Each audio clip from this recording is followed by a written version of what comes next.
Hi, everyone. I apologize. I've been trying to make this recording all week long and post it.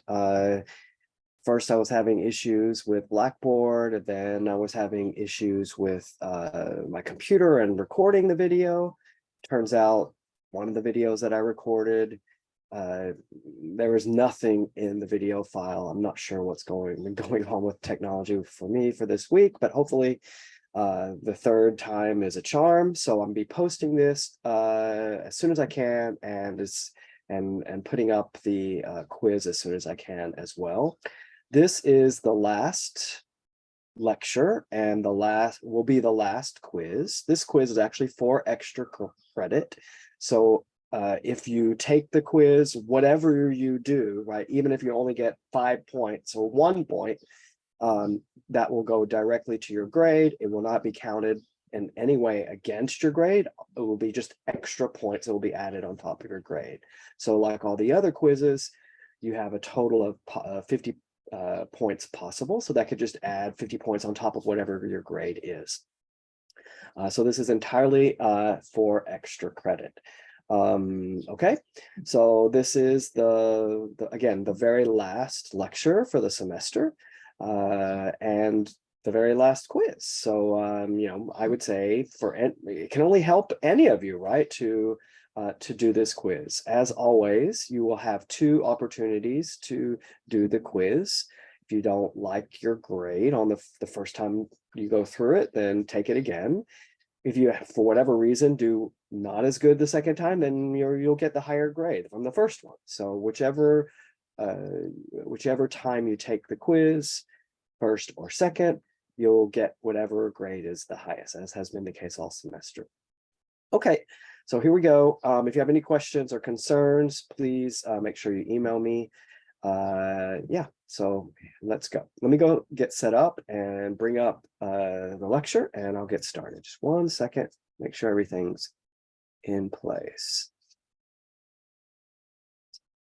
Okay, got it. So sharing my screen.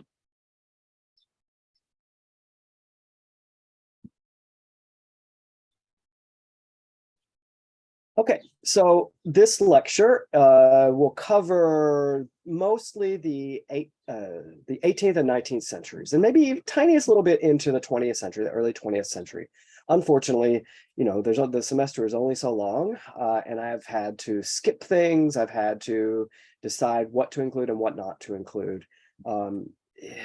trying to show you different periods and times and art movements that are in many ways interrelated, so that what you might have learned in one lecture, then some of that stuff then comes back in later lectures. So here we are in the 18th century. During the 18th century, this is the 1700s, right? So during the 18th century, we have a pretty tumultuous century. This is, of course, the beginning of what we know of today as the United States, sort of the beginning of the age of revolution at the end of the 18th century in the 1770s and 1780s. We have the American Revolution first, we have the Haitian Revolution, and then of course we also have the French Revolution. So it's a tumultuous period, kind of like these anti-imperial wars, which are anti-colonial and anti-imperial wars, in which the sort of oppressed classes are fighting against the imperial powers. And that includes the French Revolution, which was sort of the poor, the vast majority of the population, which was poor, practically destitute and hungry, who are revolting against the monarchy. Okay, so that's a little bit the backdrop. So let's take a look and see some of what happens. So again, at the same time, it's the Industrial Revolution, which is another huge thing that's happening in the world, in Europe and the United States and North America first, but then it spreads throughout the world. It's huge in how it affects people, other populations, and where they go, how they move, what they can have access to. So there are many events, many powers that are sort of pushing against culture and a bit against people, and a lot of that shows up in the art. All right, so we'll start with a movement called Neoclassicism. This is a movement during the 18th century in Europe, North America, and South America as well. I'll show you some examples in the United States and some examples in Europe mostly. Neoclassicism, it's mostly is very closely related between the American like revolutionary, those who are pushing for democracy, right? And also in France, the revolutionaries, the anti-monarchists who are pushing against the monarchy and for democracy there as well. So where and when is it? It's the 18th and early 19th centuries in Europe and the Americas. It is associated with another sort of intellectual and artistic movement known as the Enlightenment. The Enlightenment was, accompanied the Industrial Revolution and accompanied Neoclassicism. And it was a sort of period which rejected mysticism, rejected religious thought, and was much more about the thinking mind, right? Enlightening the mind through intellect primarily and rational thought. And once again, it's also associated with the French and American revolutions. Neoclassicism and its heritage coincides with what is known as the Enlightenment, or the Age of Reason, in which reason became the criteria on which to evaluate every endeavor, including philosophy, politics, and art. The Enlightenment is in many ways going back to the ideals of the Renaissance of the 15th, 16th centuries, mostly, which we just a couple of weeks ago talked about, coincides with the beginning of the Industrial Revolution. Neoclassicism and its heritage, once again, exhibits an optimistic attitude towards a rational inquiry epitomized by science, but also in archaeology and history. So really, it's about study, right? And it looks to study and the rational thinking mind as, in a way, kind of the solution to all the world's ills, right? That if we put our minds to it, we can figure out all these problems and solve them, right? Occurs in tandem with new discoveries of Pompeii and Herculaneum. Those are, of course, ancient Roman ruins near Naples, which is just south of Rome in Italy, which had been buried under ash from Mount Vesuvius volcano for over 1.5 millennia, so over 1,500 years, basically. Artistic and architectural styles, as well as subject matter, borrowed from classical models to make political statements. So once again, just like in the Renaissance, these artists are once again looking back at classical art and architecture. When we talk about classical art and architecture, we're talking about ancient Greek, right, architecture and art. That's from the 5th century BCE, so 2,000 years before, more. And then ancient Roman, which is about 1,500 years, 1,600 years before. So we're talking, 1,500 to 2,000 years prior to the 17th century, 18th century, many years before, right? They're looking back at this moment. Again, we have to think about, why are they looking back at classicism? Why are they looking back at ancient Greek and ancient Roman times? Well, those are like early experiments. The Roman Republic and ancient Greece and Athens are early experiments in democracy, the first experiments in democracy. And so it makes a lot of sense that movements that are democratic movements, right? In fact, broadened democratic movements from those in which the citizens, those who were allowed to vote, was much bigger class of people than had been the case in Rome, and much more so than in Greece. These movements, these broadened democratic movements of the 18th century in France and the United States and elsewhere, look back to this classical past. And so, of course, they're going to adopt, makes perfect sense, they're going to adopt classical models in art and architecture, because they want to connect themselves to that past, right? It also exhibits an artistic preference for precise linear detail and contour, fluid lines, and elegant postures. So let's take a look and see what that means. An artistic preference for, as I just said, expressed heroic attitudes and strength based on morally righteous values such as patriotism, courage, stoicism, and incorruptible virtue, an interest in social progress. Neoclassical runs almost simultaneous with an alternative means of expression known as Romanticism, which we'll also talk about today a lot. Expressed heroic, I just talked about that. I'm sorry, there's sometimes I repeat myself and unintentionally, all of that I just said. So let's move on. So here we have the first painting, and it's a sort of the epitome of neoclassicism by the sort of most important artist of neoclassical times, and his name is Jacques-Louis David, French painter. This painting is known as The Death of Socrates. If you know anything about philosophy at all, you'll have heard of Socrates at the very least. He's sort of the father of Greek thought, the father, sort of patriarch of Greek philosophy, and he is known for as an educator, right, and a philosopher of the youth during the classical Athenian period. Of course, when you're deep thinking, right, when people are thinking deeply about things, as often happens, intellectuals and artists and philosophers come into conflict, right, with the people in power. Because if you're thinking deeply about things, you're thinking critically about things. And if you're thinking critically about things, you're thinking critically about everything, the world around you, including the government, the people that run the government, all the most important institutions, about religion and so forth, right? So if you're thinking critically about all of these things, sometimes you challenge their authority. And that's exactly what the authorities in the Athenian government thought of in Athenian politics and Athenian religion, what they thought of Socrates. They thought that he was corrupting the youth by educating them and asking them to think critically.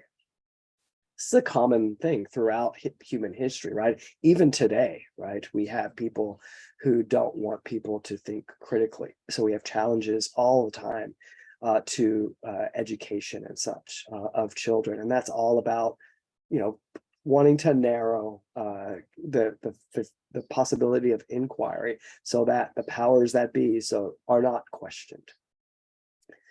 So here we have an image painted by David, who, upon the death of Socrates, in which he was sentenced to death, in the center we have Socrates, who is looking heroic despite his age, right? He has the body of, 45-year-old man, a very fit 45-year-old man, even though I think he's portrayed as much older, and he was much older than that.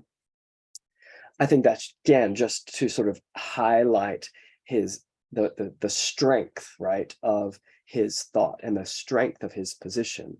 So thereby that's reflected in the strength of his figure. It's not meant to be realistic, right? I mean, the painting is naturalistic in that the bodies look natural, the architecture looks natural, everything about it looks natural as far as, these are how bodies look and how bodies behave. But mostly it's not naturalistic in how the way things really are. It's a little bit dramatic. People don't really act in this way. Old men don't generally look that good. So he's taking liberties to demonstrate a point, right? So here we have this figure Socrates, who looks strong and vim and vigorous, and who has this heroic posture on the eve of his death, on the moment of his death, actually. He's literally sitting on his deathbed, and what he's about to grab here is a chalice filled with hemlock. Hemlock is a poison, and he would have died as a result of drinking it, which he was about to do. And everybody's around him is freaking out, right? We have this person crying. He is holding his eyes, like cursing the gods. Here he is holding his eyes as well, leaning against the wall. This person is just resigned, right? Looking in the opposite direction, holding his hands, knowing there's nothing to be done. So these figures are in this, all of them are in these dramatic postures, heroic postures. All of them look like Greek statues, right? Or Roman statues. They are, again, not just bodies that look natural, but are behaving naturally as in the world of gravity and physics, right? And so they stand and walk and sit and as real human bodies would, even if it's more theatrical than anything else. So we have this shallow field here where most of the figures are, right? He is sitting in the center of the bed.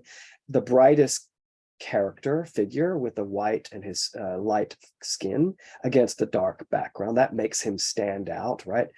He is sort of alone, surrounded by the dark stone of the wall behind him. So that, again, that contrast in value makes him stand out. Here we have a clump of people, right? There's no individual figure, like his individualized figure, like not, I mean, people are on one side and the other, but he's sort of alone, right in the center. That helps him to stand out. He's also has the most, in a way, dramatic posture with his hand, finger and arm up high. And then we have the sort of dark, deep corridor here on the other side. So there's a kind of minimalism here, right? There's not a ton of detail. Of course, we see the details of the blocks, but there's not a lot of stuff going on around him other than what we see with the figures. The architecture is very plain, and there's not a lot of stuff, right? It's a pretty plain flat wall, pretty plain floor, only the most necessary details. And so there's a few things here that are sort of common among neoclassical paintings, and that is the sort of the drama of the postures, the sort of pared down circumstances, focusing on the human figures mostly, and then their heroicism, right? And he is virtuous, right? He is dying for a good cause, for the cause of not just the youth, but of critical thinking, of the intellect, right? So he is against the corrupt powers. So he is virtuous. Now, this comes at a time in 1787, just 2 years before the French Revolution.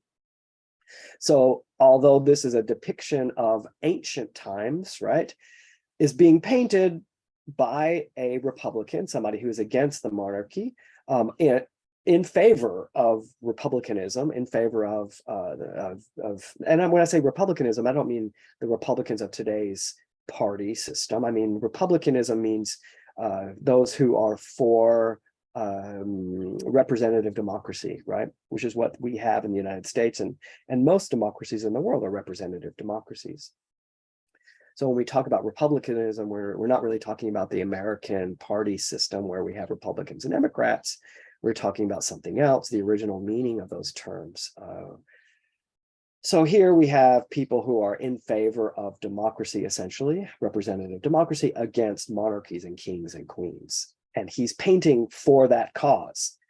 Not explicitly, I mean, it's not against the king. We don't see any kings here. We don't see French clothing from the 18th century. We see robes from ancient Roman times, or ancient Greek times, rather, sorry. From 2,000 years before plus. So he's in a way safe by making this painting, because he's not explicitly referring to the current politics, but this is an overtly political statement in favor of reason, in favor of the ability for humans to think for themselves and decide for themselves, of critical thinking, of being critical against things, in particular the government, right? And so this, although not explicitly political in the sense of I am politically criticizing the king, it is a clear statement against monarchy and against corruption. All right. So we can look at this painting and see it's not only referring to ancient Greek times, but it's also referring to the Renaissance. And so in a way, the neoclassical is a sort of going back to some of the ideals of the Renaissance. And so we can see the painting here in the postures, in the clothing, in the how the figures are arranged in these sort of dramatic postures in their bright clothes, sort of standing out against a background, right? Almost like they're lined up in a theater. So it's super theatrical here.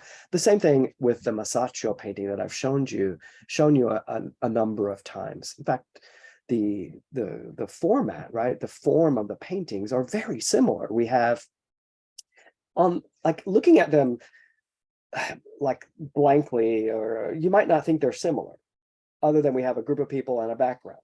But it's a little bit even more so than that, right? So this area here, where most of the people are in the Masaccio painting right here, is relatively shallow. But then we have this deep area here that goes back to the mountains, and something's happening back there. So just like on this painting, it's relatively shallow with the wall right here blocking anything. And then we have a deep view back there with stuff going on. So the structure of the paintings is very similar. Shallow and then deep, shallow and then deep. We have an arrangement of human figures in bright clothes against a kind of a saturated robes that against a cool background. Same here. Lots of brightly saturated colors in front of a blank background. So he's obviously looking back at this fresco from Masaccio in the 15th century, a couple of 300 years prior. He's also looking at ancient Greek and Roman statuary. We can see these figures are, as I mentioned, they almost are like statues, and we have these dramatic postures of the human figure, just like the dramatic postures of this ancient Greek sculpture. Of course, here we have this mythological story of Laocoon and his sons being attacked by the serpent, ultimately dragged to the sea and drowned. But the way the human figures are depicted is, this ancient Greek models. This is from the 1st century BCE, but this idea of representing human figures not only naturalistically looking like human figures actually look, but behaving in the world as they actually would behave, is something the Greeks invented in a way, right? That supernaturalism, both in appearance and in action. And then that's repeated in the Renaissance, or when we get to the Renaissance, and then again when we get to neoclassicism. Here's another David painting. It's known as, a little bit before, it's known as the Oath of the Horatii. And here we have, again, heroic postures and figures standing in architecture that looks like ancient Roman architecture with the circular arches. It's not Gothic with the pointed arches, it's Roman with the circular, semicircular arches and the columns. Again, they're wearing robes, they're wearing Roman clothing. They're going off to battle. This is the father figure, and these are the sons, and these heroic, a little bit unnatural, very dramatic and theatrical postures, and he's about to give them their swords, excuse me, to go off to battle. They're eager, they're going to fight. And of course, we have the women over here on the right-hand side who are frightened for their men, the men of the family. The men are strong, heroic, standing in these decisive postures, where the women on the right-hand side are sort of folded in upon themselves and in these sort of lackadaisical, submissive and sort of having given up. They're sad on the one hand and emotional. On the other hand, their cause of like wanting their men not to leave is lost. So this is also a kind of interesting and unfortunate irony about this period, where we have this drive towards democracy, which says that all people are created equally, so therefore everyone, all men, should have the same voice, the same amount of power, the same ability to choose for themselves, right? Their own agency to direct their lives and to choose their government, as opposed to having some God-given authority in the form of the monarchy, telling people what to do and how to live, the government being decided for them. Democracy is about people choosing government for themselves. But of course, the word people is very narrowly contrived to men. Women aren't considered equals to men. Men are the ones who are just supposed to decide things. So despite this idea of equality and egalitarianism, right? That we're all equal, that we all have the same power, that we're all the same essentially, despite our differences. That doesn't extend to women. So here, and we have this really clear distinction, gender distinction between what the appropriate male roles are, active and strong, and the appropriate female or feminine roles are, which are to be in the house, to be domestic, to be feeling and emotional and take care of things, and love. So on the one hand, yeah, great, we're all for democracy. Oh, but not for women, right? So these are common, very common during the times. In fact, even sort of women adopted these ideas. And so here we have a neoclassical painting by Angelica Kauffmann, another French painter of the time, a woman. And this time the subject is women, right? And it's again a mythological ancient Roman subject of a mythological figure known as Cornelia. She is here pointing to her children as her treasures. And so this woman over here on the right is trying to sell her, or not sell, she's demonstrating her jewels and her wealth from her little box here. We see some pearls in the little girl's hand. There's other jewels sitting in the box. And here, look at this beautiful thing this beautiful chain that I have. And she has earrings and chains on her, or decorations on her hair. And she is sort of showing off in a way her wealth and her treasures, right? And on the other side, we have this somewhat less richly dressed woman who is less finely adorned with jewels and just saying, well, no, my treasures are my children.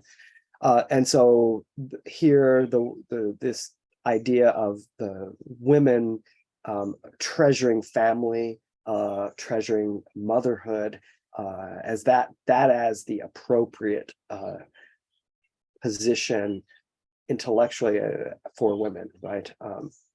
So we have simple setting with classical architectural motifs. Notice the columns, right? These are Roman and Greek sort of architectural setting that we have here.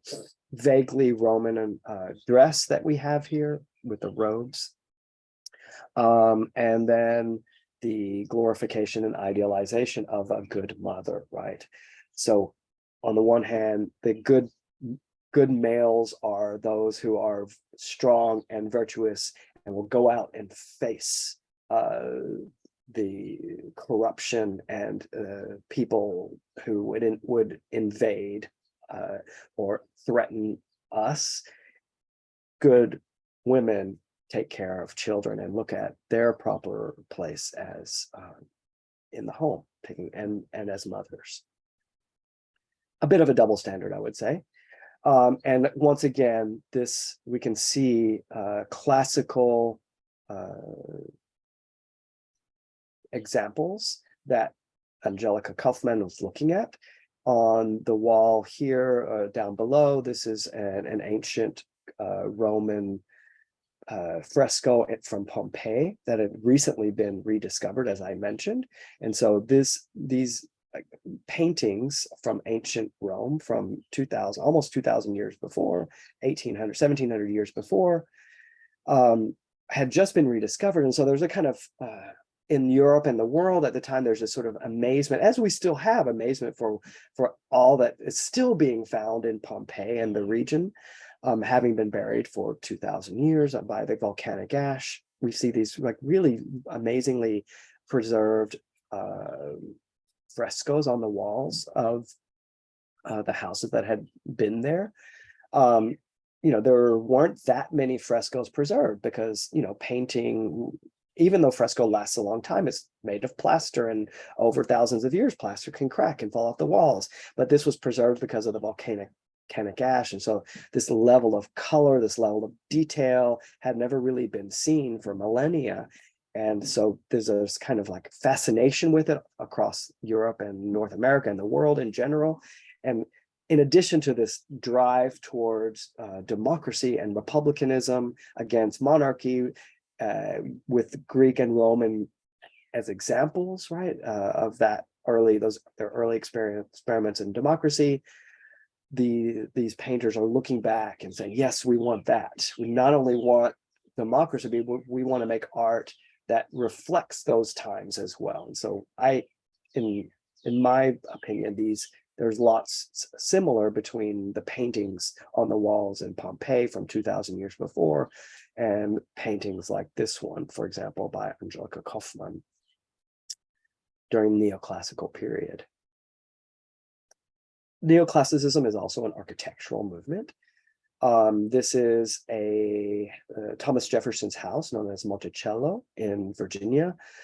Here we have basically what's a Greek temple front, right? The entrance into the house is through these, or more like a Roman temple, although these are Doric columns. But again, Roman temples are modeled off of Greek temples, right?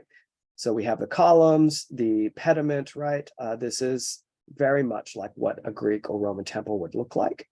What's different is the dome. That is a Roman invention. This is an octagonal dome sitting a rotunda, right?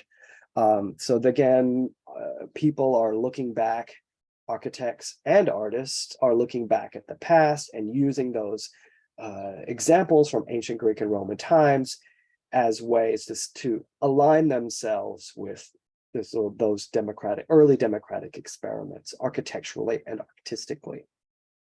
Here's another shot of Monticello, Thomas Jefferson, as well as being a famous American president, as well as being like one of the founders of the American system of America as we know it in the United States. Was also an architect and a thinker and a philosopher. And so he designed his own house. He also designed the University of Virginia. If you go there, architecture style is very much like this, what we would call federal style or neoclassical architecture. Here is from another view. This is the house, the Villa Rotunda Palladio that I showed you early when we were talking about the Renaissance. So again, we have this repetition of the Renaissance, which is looking back at ancient Roman and Greek models. And then we have neoclassicism 200 years later, which is looking back at the Renaissance, which is looking back at ancient Roman and Greek models, right? So this constant looking back, bringing forward, going back to the source of early democratic experiments, early classical experiments in art and architecture. We can see the similarities with the pediment and the portico, sort of Greek or Roman temple front and the rotunda, Greek Roman temple front and the rotunda. Also, the White House, right? The White House is neoclassical.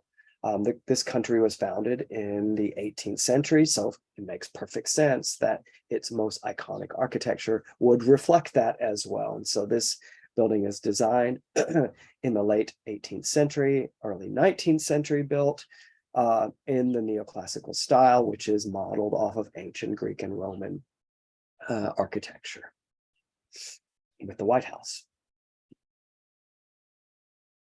Okay, So that's the 18th century idea of neoclassicism, which once again, just to repeat briefly, is an architectural and artistic and philosophical movement and political movement, right? That aligning itself with ancient Greece and Rome because of its connection to not just to rational thought, right? Not just to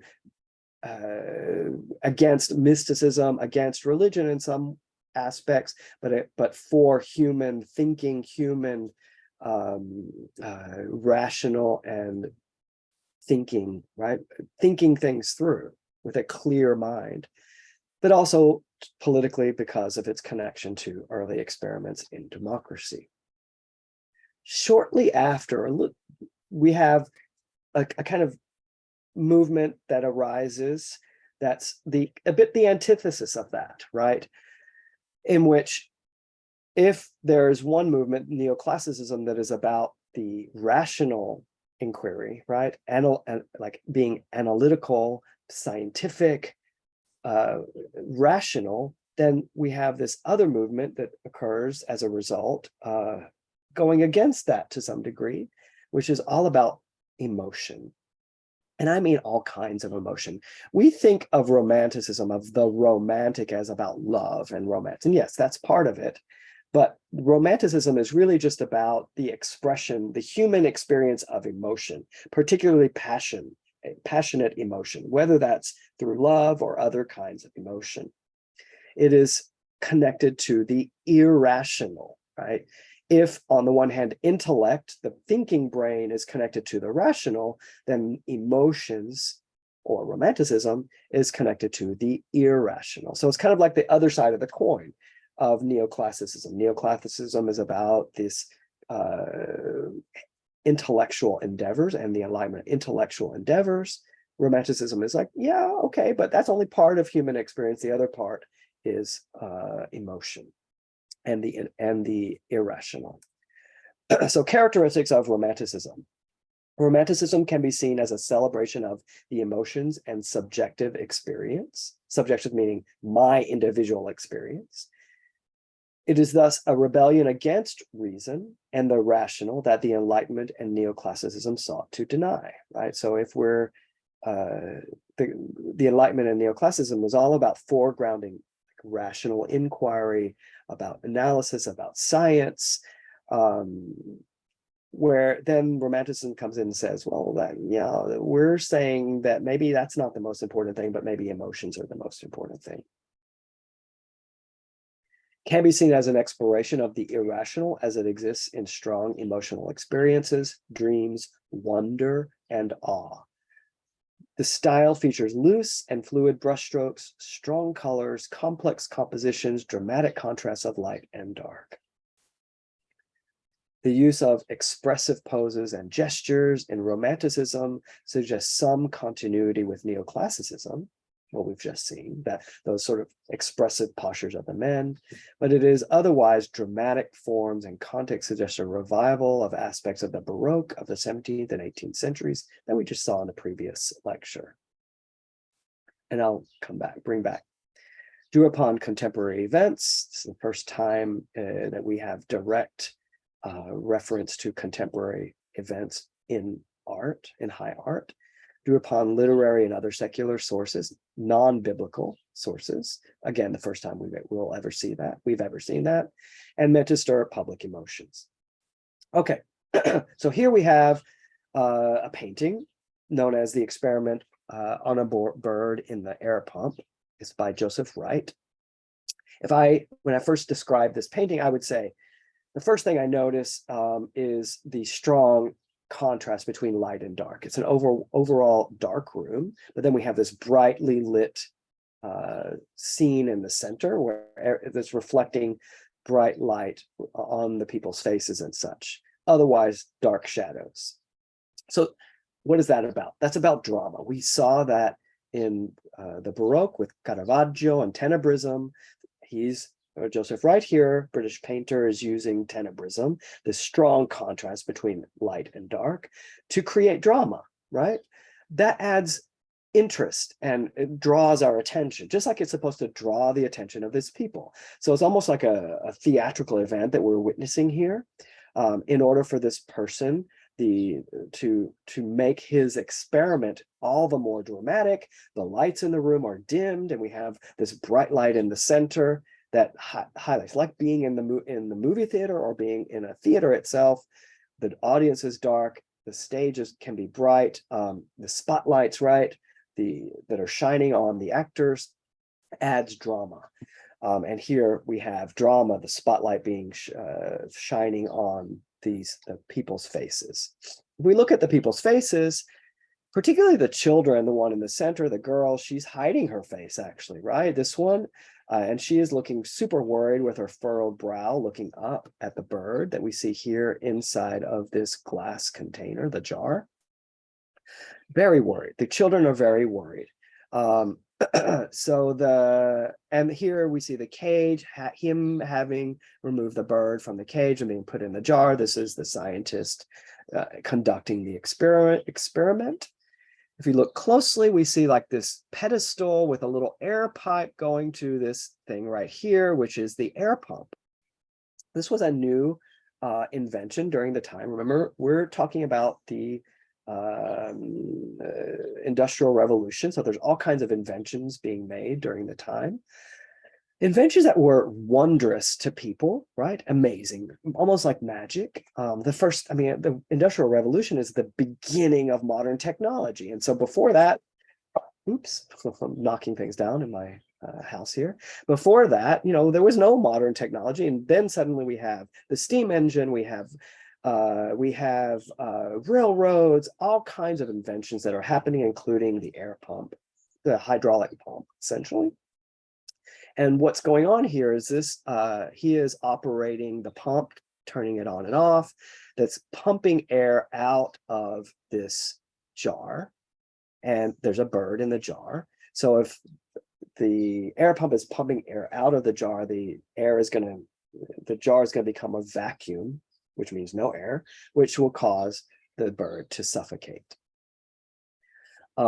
But just in time, just before the bird dies, notice the bird is sort of like woozy and weary at the bottom of the jar. Just before the bird passes, he lifts the lid of the jar to allow air in so the bird can breathe again. That's why the children are worried, because they're afraid that the bird is going to die. So what is this about? Well, on the one hand, we have a new scientific and engineering development, a wonder of modern technology. So we might think, oh, this is enlightenment, right? This is about the thinking brain, right? We think science, we think engineering. All of this is about analysis, the thinking brain. It's about rational thought. I mean, you have to be super rational to make machines. You can't just willy-nilly throw things together because then they won't work. You have to think methodically. That's the rational brain. On the other hand, we have this dramatic setting, right, with the dark and light. We have the dramatic emotions of a bird possibly dying, and the children here who are really afraid of that. So we have emotions. So we have a painting that's inciting drama. We have a scene about drama, but it's caused by science, which I think is a very fascinating juxtaposition of the two things, of the rational thinking brain and the irrationality of emotions. So this painting, I could say, is a kind of like bridge between neoclassicism and romanticism, right? Where the sort of has aspects of the two. Its overall effect, I think, is about irrational thought, irrational emotion, but it's generated by something that could only be developed because of modern science and thinking and rationality. So it's again a really fascinating painting to me because of its sort of pulling together of two sort of ways of thinking about art and science at the time. He is again pulling from Caravaggio, right? I talked about Caravaggio just a moment ago, who is the first to sort of develop this technique of drama, of bright lights and dark shadows, known as tenebrism, that high contrast. Here we have the setting of the Suppleretti Emaus by Caravaggio. Again, we have this, it's almost like it's theatrical, right, with spotlights on them in these like strong shadows and bright lights, very much the same as this. So Joseph Wright is looking back at Caravaggio and these techniques from a couple hundred years before. Now, Caravaggio was doing it to incite emotional devotion, right, towards religion. So here, it's about religion and religious thought, mysticism. On the other hand, we have over here this emotional and dramatic setting about science and technology, right? So here we've entered into the secular world. So the same mechanisms that were used at one time 2 centuries before to stir emotion for religion, we have suddenly being used to stir emotion for science and technology. We also have paintings like this for the first time. This is known as The Nightmare. No, in the late 18th century and 19th century, this the first time we have paintings that are not about religion, that are not about kings and queens or heroic deeds, but that are, as I've mentioned before, about like contemporary events, things that are happening that are in the newspapers, for example, and then literature. So this is like from books, from novels, which are actually a new thing in the 18th century, but also just dreams, subjective experience. And here we have a really creepy scene, I think. We have this woman who's fainted on her bed in this really dramatic, super dramatic posture. Couldn't get more dramatic than that. Look at her. With a troll sitting on her chest, some creepy figure sitting right on her chest. I would faint just like that too, I'm sure. In addition to this creepy figure who's looking at us, maybe we're next. And this shadow that he casts on the curtains behind him, this donkey, this one kind of evil looking donkey is peering out from behind the curtain. So truly a nightmare, I think. If I were to wake up to this in the middle of the night in the shadows of my room, I would definitely do something just like this, no doubt. Maybe even more dramatic than that if I saw these creatures in my room. But this is, again, new types of subject matter that's beginning to appear, that is really connected to the individual experience, right? It's not about collective experience of religion or collective experience of wars, but about what happened to me last night. This is my dream. People tell each other their dreams even still today, right? And so then this is sort of that becomes worthy subject of high art, is a new thing in the late 18th century and 19th centuries. And so on the left-hand side, we have the Bernini sculpture that I showed you last week of Santa Teresa. And here we have the Fuseli painting that I just showed you of the Nightmare. There's a lot of similarities here, even though one's a sculpture, one's a painting. We have this sort of swooning woman wearing white, right? Head back, somebody standing on her, somebody's kneeling on her, sitting on her. Who knows, he's about to stab her, cause her like religious ecstasy. Who knows what this one is about to do to her, right? So there's a bit of the uncanny in both of these, right? Here we have the uncanniness of a sort of dramatic religious experience and the ecstasy that she receives from it that causes her to pass out. Here we have the uncanniness of the human psyche, right? That happens during dreams. So this sort of dramatic experience on the one hand is, on the right-hand side, is about the subjective human experience. Here is being attributed to religious experience. Again, the Baroque periods, this idea of drama, it was all about religion, right? And trying to, in a way, it's sort of like propaganda for religion, trying to draw people in through their emotions. Here we have just something that's really just a common experience that we all have, and that freaks us out sometimes when we have nightmares. Another dramatic painting. This is by perhaps one of the most important, other than Velázquez, who I showed you last week. The other super important Spanish figure is Francisco Goya, and this dramatic painting known as the 3rd of May. So there was the French Revolution in 1789 that established it's the First Republic. And got rid of the monarchy, beheaded the king and the queen and various others, and they put in place a democracy. That was soon overthrown by Napoleon, who declared himself emperor and began on the sort of rampage in Europe and invading many European countries, including Spain.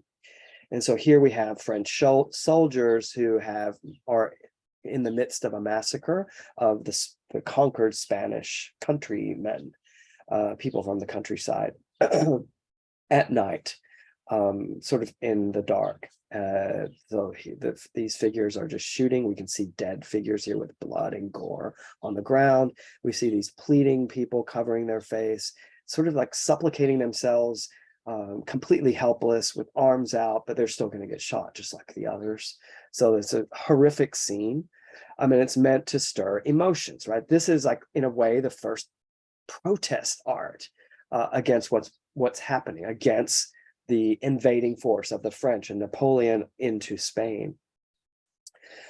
This is, again, the first time we see art like this, right? That's meant to stir emotions, that's about a current event, and that's political, right? So trying to like foreground the outrage of what the French have done. We don't see the heroism of war anymore, of protecting the country. No, here we show the horrors of what an invading force will do. So it's very controversial at the time, this kind of painting.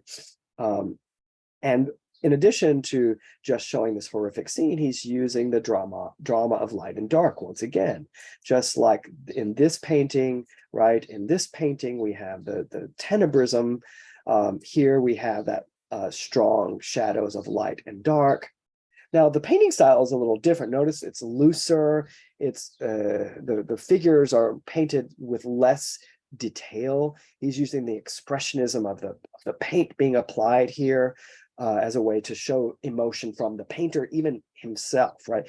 I can imagine the painter sort of frantically painting this painting, not with quite so much care and precision, right? If you think about care and precision, all the details that we see here are so precisely drawn. In order to do that, you have to take your time. You draw it out super carefully and paint slowly. Here, I feel like this painting is painted, although with detail too, is painted more quickly, right? We actually see the brush strokes here and there. It's looser, more fluid. And so I get the sense of the artist working a little bit more freely, about faster, and a sense of his emotions. I don't really get a sense of the emotions of the artist here, right? Because he's painting with such a fine brush, such fine detail. It's not about the emotions of the artist, it's about the emotions of the scene that we see. Here, it's a little bit of both, right? We have the emotion that's generated in the scene that we see here, but it's also the emotions of the artist himself that are coming through in the way that the style of painting that he's doing, with the looser brushstrokes, the freer hand. Here's another painting by Goya, just as horrific, of a mythological subject of the Titan Saturn devouring his children. What is this about? Well, before the Greek, before the gods, the Roman gods or Greek gods, we had the Titans, right? The Titans were the fathers of and mothers of the gods. Ultimately, the gods usurped the Titans and took control. So here is Saturn, who is one of the Titans, who fears for his power, right? That his children are going to take his power away from him, which ultimately they do. And so what does he do? He destroys them by eating them.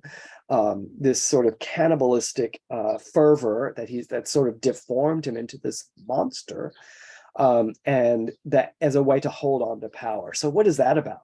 Well, once again, a bit like the reference that I showed you in the very first painting. And let me go back to that first painting. Go back. What?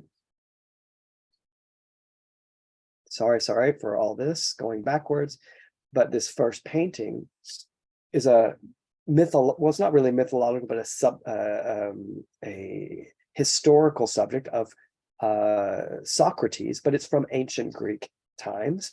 So we have neoclassicism looking back at ancient times, of ancient Greek and Roman times. Here is David looking at ancient Roman times, a mythological subject and historical possibly subject, the looking back, right, at those times, for neoclassical, right, during the neoclassical period. Here we have, going back to Goya, we have Goya with looking back in the same way, right, at ancient Greek and Roman times, with a similar message, right, that as the painting by David that I showed you of Socrates. Here he shows this deformed creature, the father, the sort of king of gods, devouring his children for fear of his power being taken away by his own children. So it's a sort of, we can look at this painting as a kind of, what does power do to people when they try to hold on to it? It deforms them, and they'll do everything, many of them will do everything at hand, anything they can to hold on to their power, including dooming their own children. And so sort of like a warning, right, of what power will do. And this is done by the same guy who did this painting, right, who of a country that had been invaded by Napoleon during the age of revolution, as a sort of warning about the corrupt governments, right, what they're doing to their own people. And so even though this is a subject matter that's mythological, he's referring to his own times, what's happening during his own times. In addition to the sort of super dramatic emotion, right, that we see here, right, even here with the dreams and such, this sort of passion and emotional outbursts, we have another side of Romanticism, which is really about the contemplation of the world around us, and the sublime nature of that world around us. So here we have a man. We see the back of the man, so we don't know much about this man, except if I look at how he's dressed. He's an upper class man. He has a cane. He's wearing a top coat and this dark suit. So, he is a man of means, wealthy man of means. He's standing on top of this mountain cliff, looking at the world around him, this awesome sight, right? He is given this privileged view above the world, high up in the world, and he's able to sort of survey the world around him and contemplate its grandeur, its beauty. This is kind of, in a way, the sort of poster child for Romanticism. It's not always just about super dramatic emotions, but it's also about the sublime. It's about awe too, right? It's about the awesomeness of the world. So here we have romantic notions of the sublime in nature, of individualism as a singular man faced against nature, especially the solitary, heroic individual facing the power of nature, which is, of course, also almost always a man in these figures. So it might be in some ways true, right? We're sort of individuals against the world, perhaps, in some configurations, but the way art historically has portrayed that, particularly European art, has portrayed that is the individual was always a man, right? And because individualism is associated with the masculine. Women couldn't vote. Women didn't have very much power. In most cases, they couldn't even inherit property. Their husbands or their fathers inherited property. So the power always stood to decide things, right? What to do, the power to decide was masculine. Okay. We've talked about this painting before, another romantic painting. This painting is by Théodore Géricault, a French painter. In this painting, we have this ramshackle raft, the remains of a ship that had been shipwrecked. We have, again, a lot like the Goya painting, where we see the death and gore. Here we have, in the foreground, we have death and gore, right? This guy is obviously a dead body, possibly a dead figure here, dying or dead figure here, right? These are the sort of decrepit remains of a shipwreck. The others having perished for sure. So they're also in dire circumstances. This is a boat that feels like it's also about to sink, right? This raft, there's water coming aboard. We see blood. We see these giant waves. It looks like it's just heading right to this raft. And if those waves approach this raft or get to this raft seems like it's done for. Waves on this side too, here, all around, dark clouds everywhere. So this seems like a real dire circumstance for everyone. Nevertheless, we see signs of hope.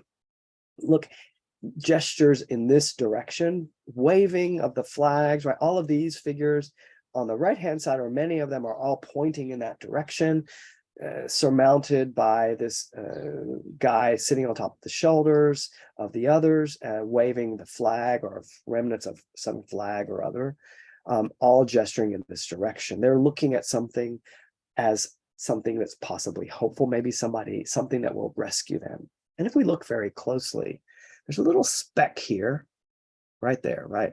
That's a ship that they hope is coming to save them. Now, if we measure the size of that ship, do we think they can even see them behind these waves? It's far, far, far away. It's unlikely that ship sees them. So the size of their hope is literally this big, right? They have virtually no hope. And yet they're still hoping, right? Except for this guy. He is looking in the other direction. He has lost all hope. And it's interesting to think of why this figure has lost hope. Well, he's surrounded by all this death. For one, he's holding this other younger looking body. He looks old. Possibly his son, right? Who knows? As someone that was dear to him. And so his arm is around him. So it makes perfect sense that a figure like this, having lost maybe the person who is most dear to him, right there, his body right there, maybe having just died, he's resigned and looking in the opposite direction. He's not looking towards hope. These others are looking towards hope.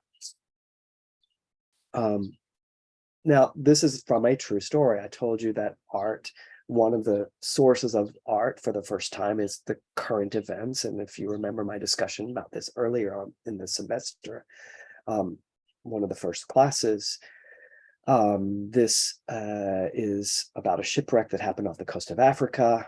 And they were lost for weeks, starving. And it comes to, eventually they were rescued. This some small group of them were rescued, and it came to light after their rescue that they had resorted to cannibalism to survive. And they were arrested and put on trial for murder and cannibalism. After this ordeal, debacle of the shipwreck and the ordeal of being on the raft for weeks, then when they finally get arrested, what happens is they get put on trial.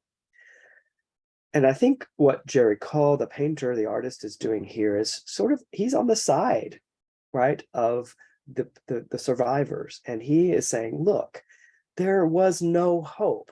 As I said, the hope is literally this big, zero hope of survival, or very little hope of survival. And so in order to survive, you do what you can.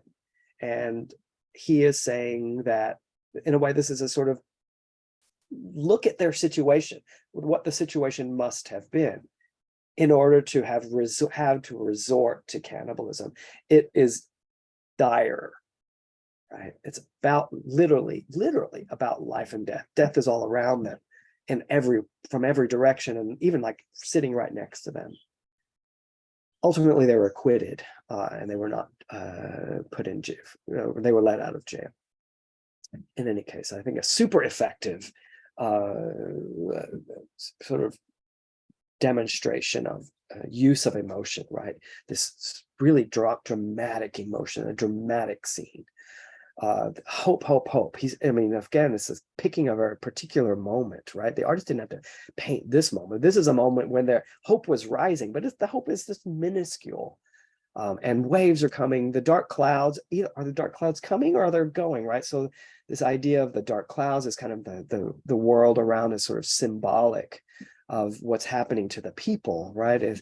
Is the storm coming or is the storm going, right? We don't know. The clouds could be clearing and thus hope is alive, or the clouds could be coming and the storm is coming. Who knows?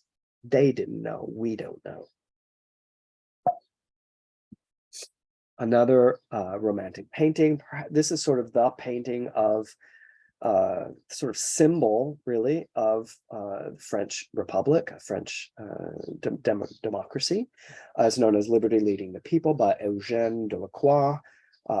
And here he has the liberty is the personification of liberty, right? Is this bare-chested woman who's holding the French flag, tricolor flag, and then she's surrounded by different people of different classes, a rich man, a poor boy, all different kinds of people. And this is in the middle of a war, and she's like, onward, liberty, onward, the smoke and everything. This is literally one of the most important paintings to the French, because it's sort of the symbol of their democracy.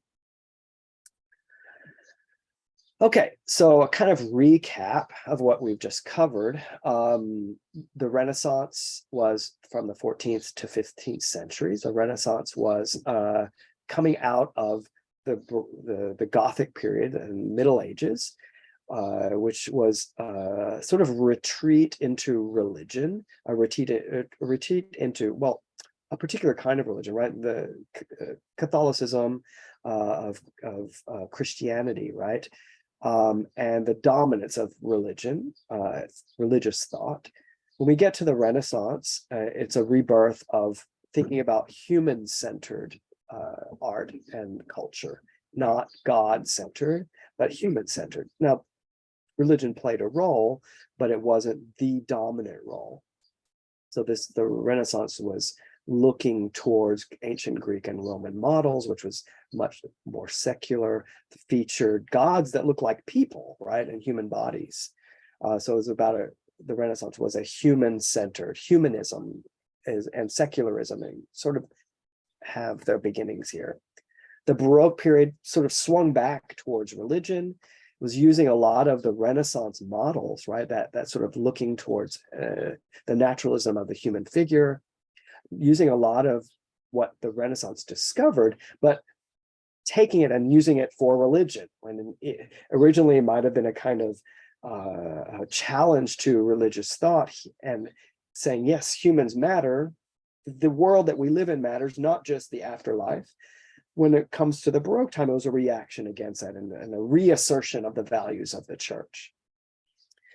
In neoclassicism, it's the pendulum again swings in the other direction. And we have again the rise of sort of the idea of rationalism and the Enlightenment in favor of liberation, right? For some, anyway. So we have revolutions at the same time. We have neoclassicism revolutions against monarchies and against religion as well. When we get to the pendulum kind of swings in the opposite direction again, but not towards religion this time so much with Romanticism, not only anyway, but towards away from the intellect, away from rationalism towards irrationalism, which might be religious, but it might not be. It might just be human-based irrationalism, like emotions and such. One prominent genre of Romanticism in the 19th century is the landscape. So we've talked about the landscape a bit, but this is where in the 19th century is when we really have the flourishing of this genre of the landscape. So let's take a look. Here we have a romantic landscape by American painter Thomas Cole. It's called The Distant View of Niagara Falls. We have in the fall, right? And so we have the autumn colors of the trees, this beautiful scene. There's Niagara Falls in the center here. We have these clouds. Once again, it's really not clear whether the clouds are coming or going. Clear sky on the right, dark sky on the left. And then right in the center and the bottom, we have Native Americans. And this is painted in 1830. By this time, this view already didn't exist. Niagara Falls, well, this is New York, right? And Buffalo is not very far. There are lots of cities around here. This is completely settled by humans. And when I say humans, I actually mean Europeans. There were no Native Americans around here anymore. It is completely pushed out by Canadian and American European settlers. And so what we have here is a sort of romanticized view, a sort of nostalgic view of the past. The idea of nature as being something that's past, right? He's portraying this nature and human harmony with nature, but this is not real. It didn't exist at this time. And a sort of romanticized view of the sort of noble Indians here who live in harmony with nature. At the same time, what was happening? 1830, what was happening was the United States was eradicating the Native Americans, and if not eradicating them, pushing them further and further west, breaking agreements. Agreement after agreement, treaty after treaty with the Native Americans, slaughtering them. But here we're treated to a view of Native Americans who are at harmony with nature. Interesting how art can offer hope and also obfuscate the truth at the same time. For Cole, nature was still predominant with its primitive wilderness, still untouched by civilization. In contrast to Europe, to him, had long since disappeared or been altered. So as I mentioned, this is not real. This is gone, even by 1830 when this was painted. This is a scene of a vanished North American wilderness, even in Cole's time. So the reason I point out those things is that even as something as innocent looking as a landscape painting can have political meaning, can play a political role. So it seems innocent to portray Native Americans in this way, when in fact, it's not portraying the reality of Native Americans at all. It's portraying Native Americans at harmony when in fact, and as noble in a way for being harmonious with nature, when in fact, what we were doing, the reality of the situation of the Native Americans was quite dire, even during this time. Or especially maybe. Here's another gorgeous view, landscape view by Albert Bierstadt. Thomas Cole and Albert Bierstadt are part of a group of painters known as the Hudson River School. They weren't really a school, but they sort of adhere to a certain set of ideas about nature. Albert Bierstadt is sort of second generation. So this is 1868. This is from 1830. First generation Hudson River School, second generation Hudson River School. And he's not painting, actually, in this case, the Hudson River Valley at all. He's painting out west, right? This is the Sierra Nevada Mountains, which is the west, on the western coast of the continent. And what does he portray? This gorgeous, almost idyllic view, impossibly beautiful in a way, these impossibly majestic mountains, this waterfall, the light, the way it's filtering through those gorgeous clouds on this landscape. I want to go there. I want to see this. I want to be there. Look at this crystal clear water with these deer, numerous deer and animals in the foreground, birds and deer. Beautiful. Who wouldn't want to go there? Again, we have this sort of innocent but like compelling view of a landscape that makes me want to be there and go there. And at the same time, in fact, the United States was trying to get settlers to go out west, right? To settle the West. And what do we see here? This empty, pristine landscape, untouched by humanity. And it's beautiful. So yeah, let's go, right? But it's fact, it was highly populated by Native Americans, none of which we see here. And just going there is to invade their lands and displace them. And so again, we have this sort of innocent looking, beautiful painting that sort of calls us to go there at a time when the United States was actually doing that, calling people to go out west. Manifest destiny, right? That it is the manifest destiny of the United States to occupy the full continent. Manifest meaning God's will. But there were already people there, right? And what were we doing? Like displacing them by force. So calling attention to the awesome and evidently unpopulated splendor of North American West, paintings such as this reinforced the notion of manifest destiny that encouraged westward expansion of the United States into territories occupied by indigenous populations, and that ultimately eradicated them to a large degree, or forced them into tiny reservations where that are not their native homelands. Often, beautiful painting, seemingly innocent in a way, but is in a way sort of coupled with an ideology at the time that is glossed over, right?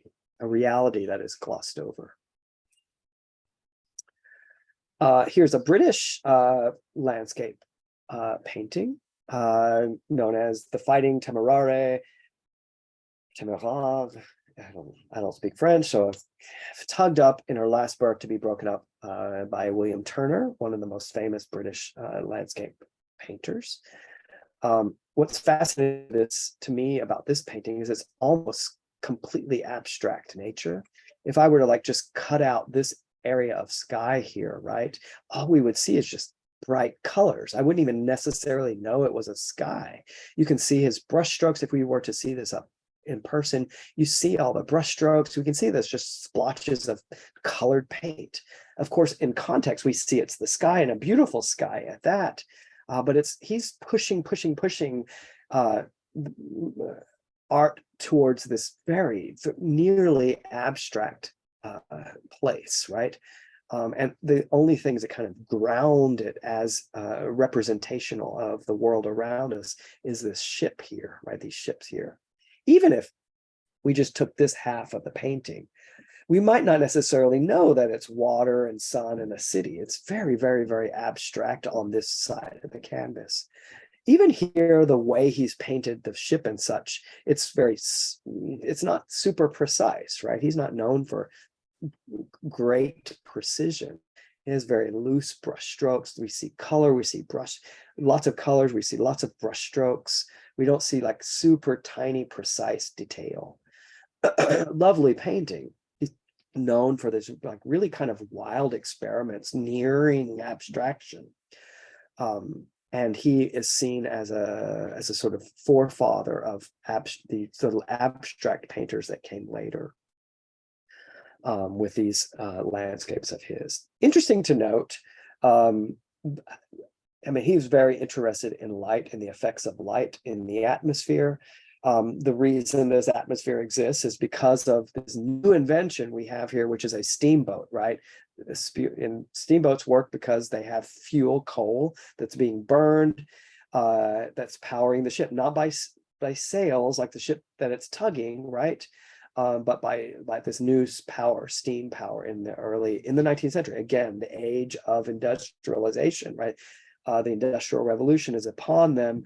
And so not only is he painting this painting about this new technology that's kind of wondrous in a way to everyone, this new power to reality, but it's also contrasting to the gorgeousness of the landscape, right? The human technology, right, that we have here is in great contrast to the gorgeous view that we have of this sunrise.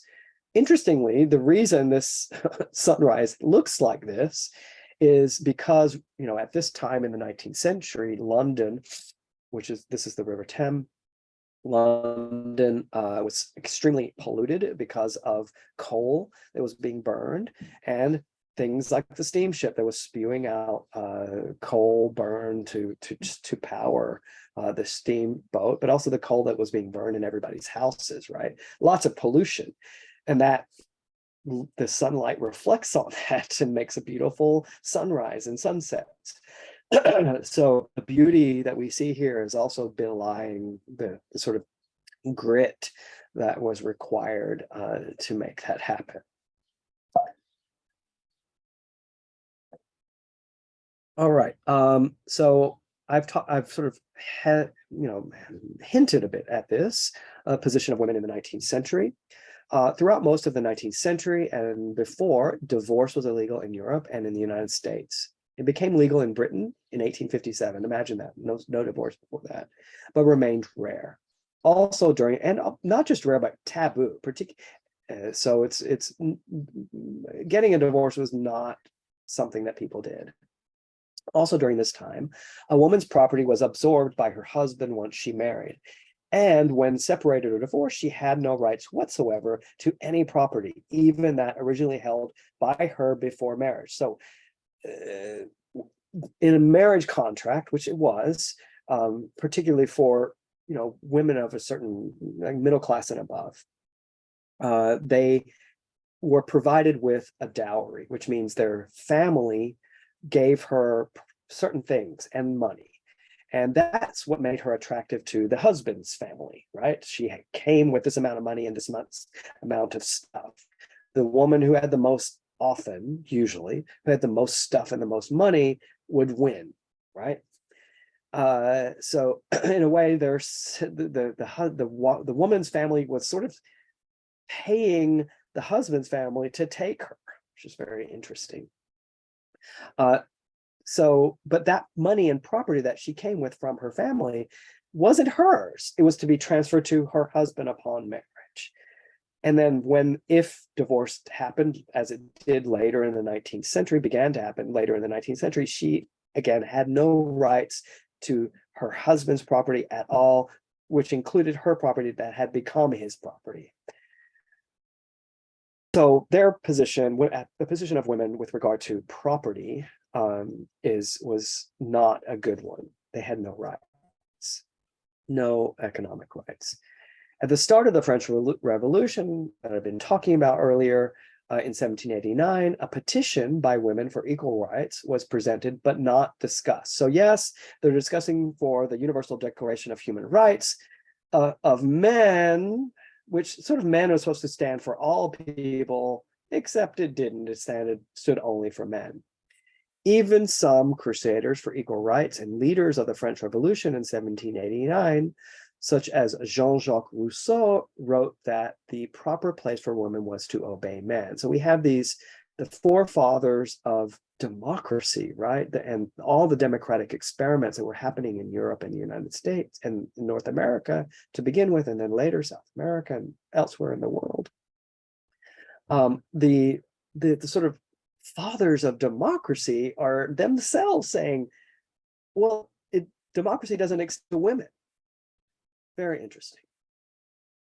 French playwright and activist Olympe de Gouges, a woman, published a Declaration of Rights of Woman and the Female Citizen. It was a modeled on the Declaration of the Right of Man and of the Citizen of 1789, written by General Lafayette under the guidance of Thomas Jefferson as a way to expose the failure of the French Revolution for not achieving its supposed goals. So she writes this Declaration of Rights of Woman and the Female Citizen as to say, yes, so if you're talking about the rights of the man and the female and of the citizen as the sort of goal of the French Revolution, and by extension the American Revolution as well, that we all have equal rights, right? That we're all citizens, it fails because it doesn't include women. That was her point.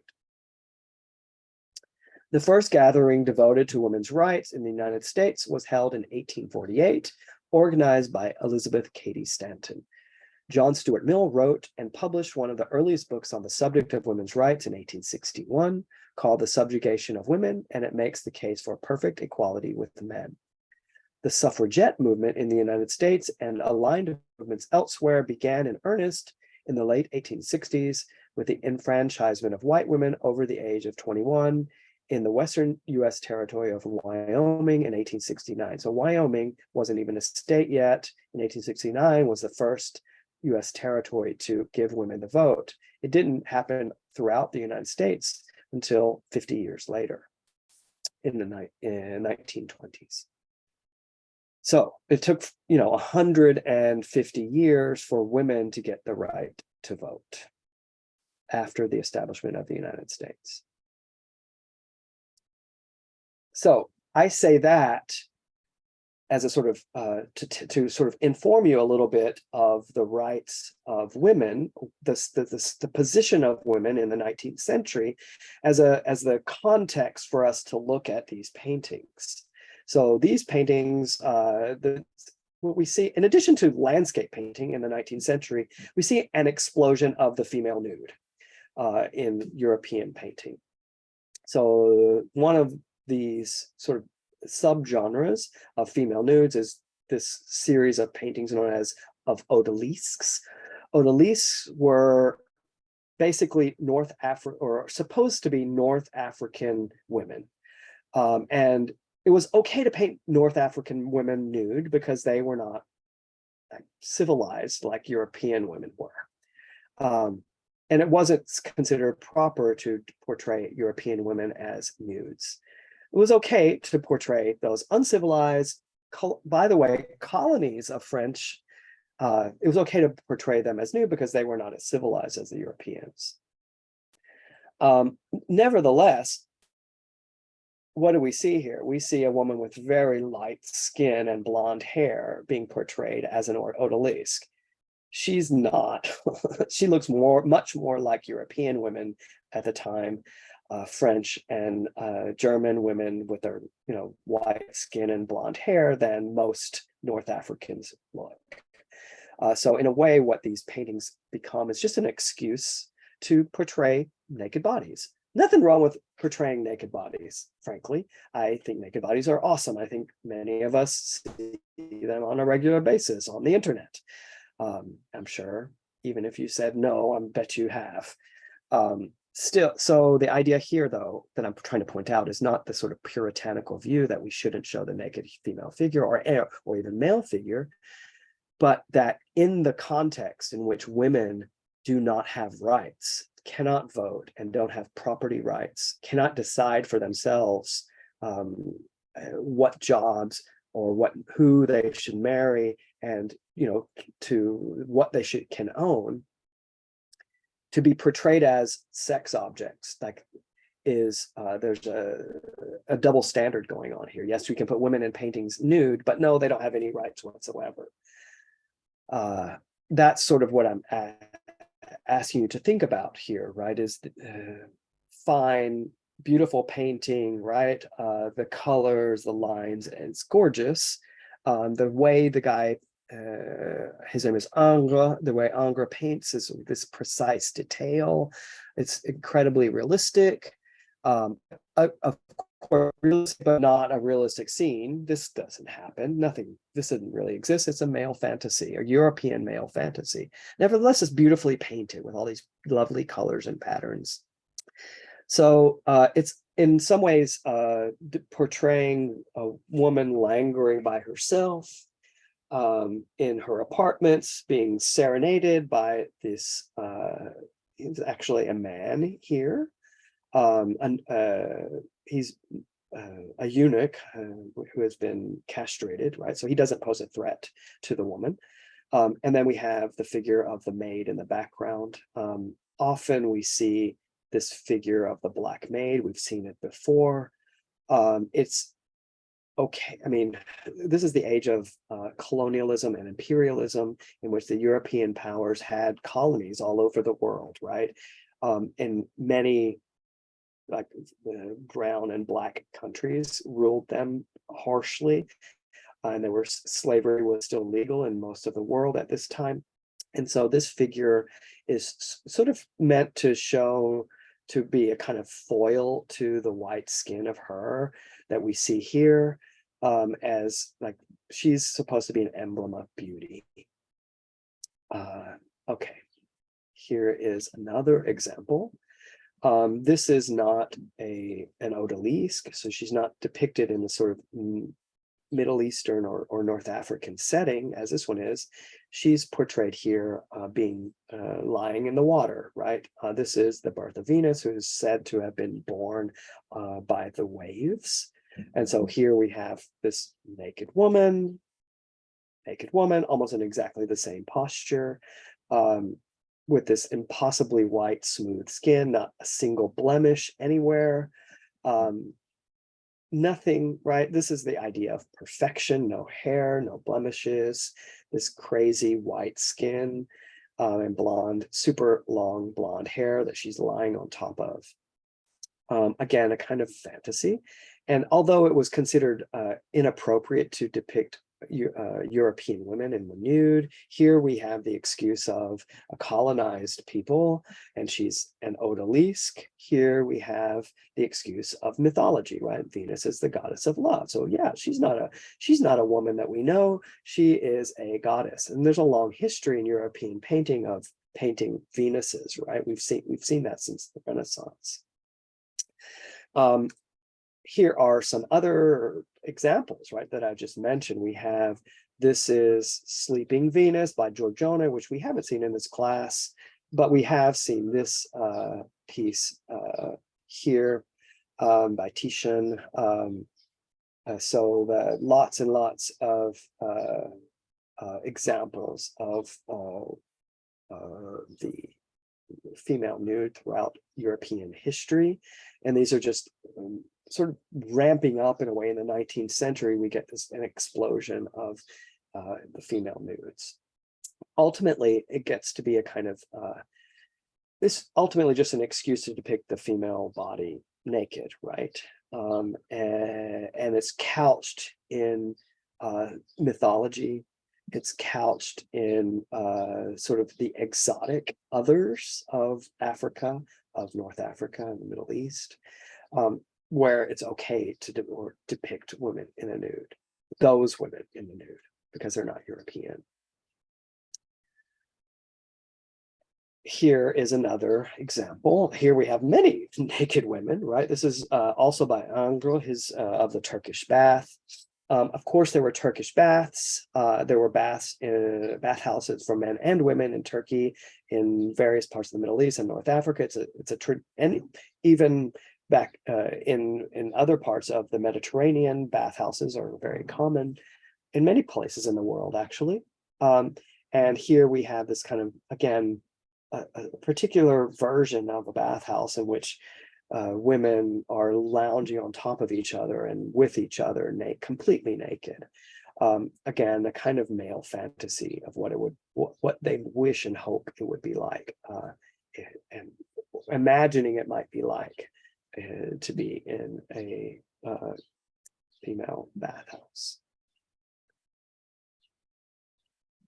Now, I point this out, all the sort of objectification of women as sexual objects, but couched in either the mythology of the past or in the exotic others, and as an excuse really to allow men to display the female figure for their own pleasure.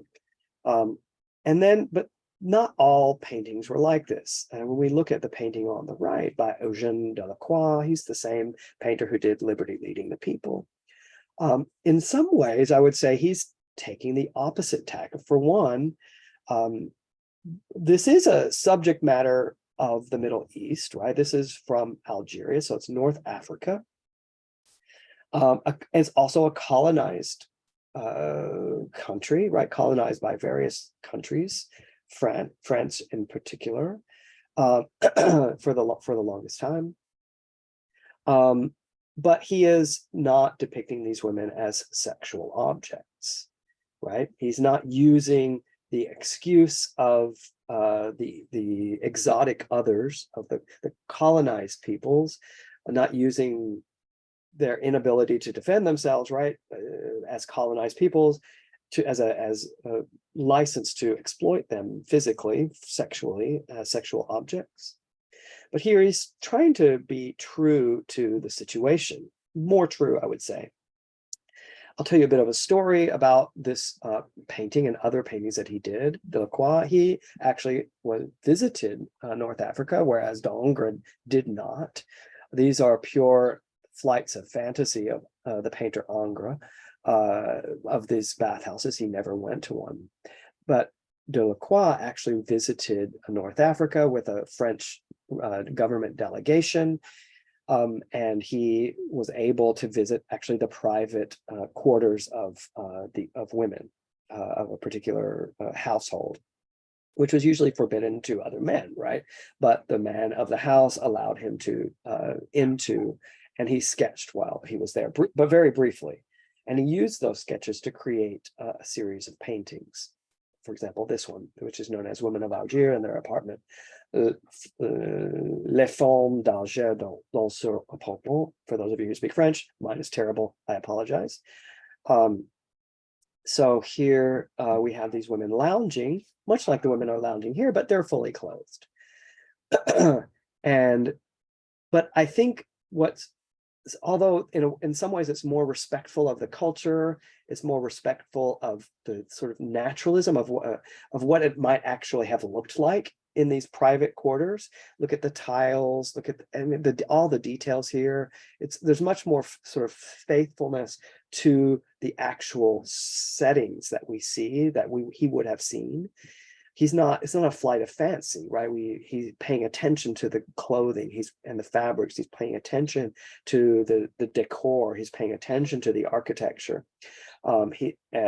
He's not painting them as blondes with this alabaster skin. So he's paying close attention to the actuality, right, of the women in their apartments. And so for that, he is much more truthful, right? And it's not just a pure male fantasy. But these paintings also, in some ways, participate in this idea of women in their place, right? That was so popular among French men, among European men, among North American men, even at the time, in which women were domestic and men were out in the world doing worldly things, active in the world, managing the world, working. Here we have women who are in their apartments doing nothing, right, but lounging. The only woman who's actually working is the Black servant, again, who's kind of used as a foil against this sort of the proper women, who are the role of women, which is to be of the white women, the lighter skinned women who are lounging in their apartments. So embedded in this, although, by degrees better perhaps than this male fantasies, what we have here still, this embedded is the ideology that women belong in a domestic situation instead of out in the world. So I think that that we have to look at this artwork, and I'm criticizing it, right? I'm criticizing this artwork for participating in all of it, right? Much of the work. I love all of it, despite its flaws, right? I even love this painting. I think it's beautiful. But they trouble me too at the same time, because of their participation in sexism, the participation in the imperialism, and their participation with racism and colonialism. It troubles me. Nevertheless, I can still admire their beauty and the skill at which the artists employed to create them. It's a gorgeous painting. The colors, the attention to light and detail, the way it reflects on all the different surfaces and the patterns everywhere. Okay, I'm going to take a break here. That is the end of the first part of this lecture. I'll take a break. There'll be another second video that I'll start and put up as well, just immediately following this. And the second part is quite a bit shorter, but I want to sort of make a break here because that's the end of the discussion of Romanticism and Neoclassicism. Next, we're going to talk, as you can see here, about modernity. All right, see you in a moment.